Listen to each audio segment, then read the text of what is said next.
Badan Kependudukan dan Keluarga Berencana Nasional BKKBN Aceh menggelar kegiatan workshop parenting 1001 cara bicara. Kegiatan ini dilaksanakan untuk meningkatkan cara komunikasi anak dan juga orang tua, sehingga orang tua bisa menjadi tempat curhat yang paling baik bagi anak.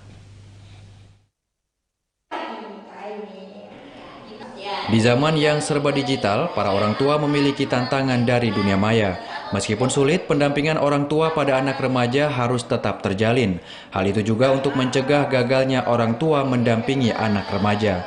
Pemberian edukasi terkait reproduksi dan pola komunikasi orang tua dengan anak remaja sangat penting dilakukan. Hal ini dikarenakan pola ini akan menjadi salah satu alternatif yang sangat penting dalam membentuk dan membangun hubungan antara orang tua dengan anak remaja. Untuk itulah, Badan Kependudukan dan Keluarga Berencana Nasional BKKBN Aceh melaksanakan kegiatan workshop parenting 1001 cara bicara yang dilaksanakan di Hermes Palace Hotel Banda Aceh.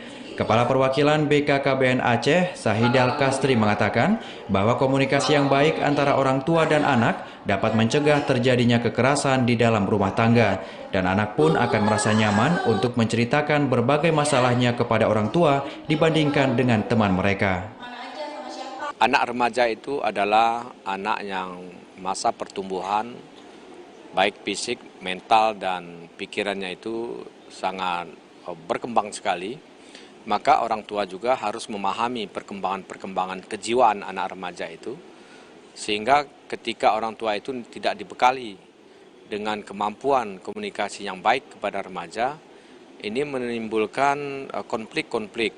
Yang pertamanya memang konflik itu masih sangat minimal, sedikit, tapi lama-kelamaan kalau komunikasi yang tidak baik ini terus berlangsung di dalam sebuah rumah tangga, itu akan menimbulkan konflik yang bukan lagi minimal, sudah besar. Sementara itu, salah seorang peserta workshop dari kota Lok Semawe mengatakan bahwa adanya kegiatan ini sangat membantu orang tua untuk membangun komunikasi dengan anak, sehingga anak dapat menceritakan sejumlah permasalahan mereka, termasuk sejumlah hal-hal yang tabu. Pertama itu ada perilaku beresiko, jadi kita bisa mengasih tahukan kepada remaja kalau kamu berbuat seperti ini, resikonya ke depan seperti ini. Dan juga kita memahami bahwa fenomena remaja itu kan bermacam-macam karena remaja itu masih labil. Itu. Dan pola asuh orang tua kepada anak itu juga sangat mendukung.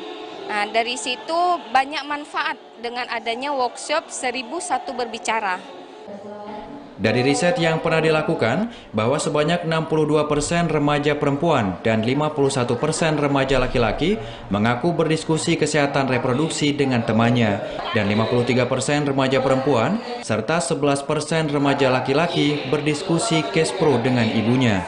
Hasil survei ini menunjukkan bahwa remaja Indonesia membutuhkan peran orang tua sebagai tempat berbagi informasi dan juga curhat, konsultasi tentang segala hal yang terkait dengan tumbuh kembangnya. Tim Liputan TVRI melaporkan.